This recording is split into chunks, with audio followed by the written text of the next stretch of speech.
thank you, Leslie, and all of our guest musicians and our women's choir from our church. Very beautiful, beautiful. There are two kinds of challenges in life. One are those that we choose to take on, like climbing a great mountain, or facing a giant like David did against Goliath. And when we choose to take on challenges like that, we are made as a whole a better and more noble people.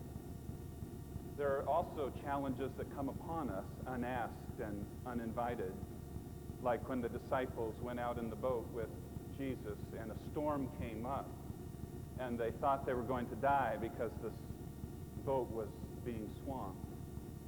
And Jesus calmed the wind and the sea. But he asked them, "Where is your faith?"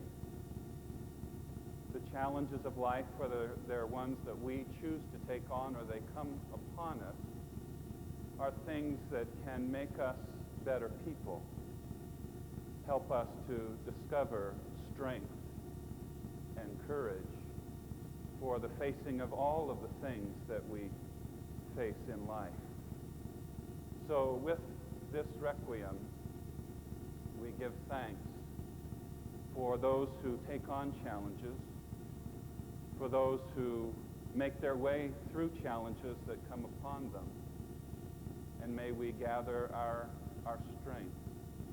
We give thanks for those who have died in facing the challenges. May they rest in peace, and strength and peace for us who mourn.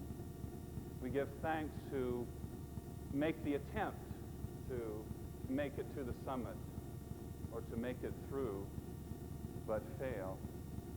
Still, may they and all of us become better people through the attempt.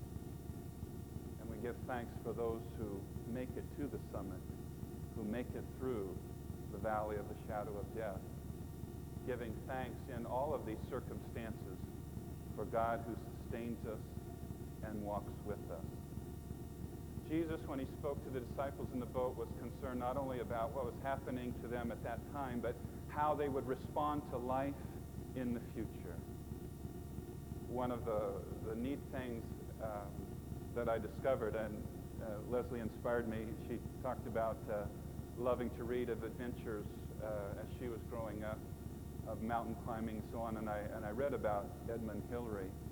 And one of the neat things about him and Tenzing Norgay, who were the first recorded ones to make it to the summit, was how they, after they made it, they continued to help others make the climb.